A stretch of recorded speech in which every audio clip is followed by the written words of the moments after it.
Ik vreeg me af, wat voegt het daar dat die commissaris nog een stel houtmethoden en een heel soort pers het loon ingeeft om dan ene eiken even op te tellen, wat zitten wij daar maar op?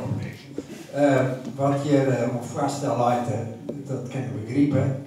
En ik vind het heel goed dat we dit hier ons best doen om het door dit hier heen te tellen.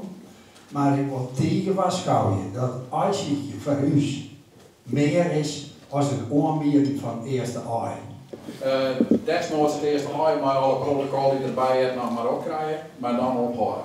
In het Dielshuis in Wommels mochten vogelwachters haar justerioen uitspreken over het aaisiekje. Dat er dit hier een verbod is op het opkrijgen van de liepaien, maar het Bond van Frieske Vogelwachten bedenken wat dit hier wel en net maai. De meningen daarover werden verdeeld, maar uiteindelijk helpt het plan van het Vogelwachtersbond het krijgt. Maar een stemverhouding 115 voor het voorstel, 96 tegen het voorstel. Maar wat maakt het hier nou wel en net? De werkgroep is met een voorstel komen om wel te aaisiekje, maar net de ei mee te nemen. En eigenlijk alles verder op de ouderwetse manier te doen. Inclusief het aanbieden van het eerste ei aan de commissaris. En ik in de gemeente het eerste ei aan de burgemeester.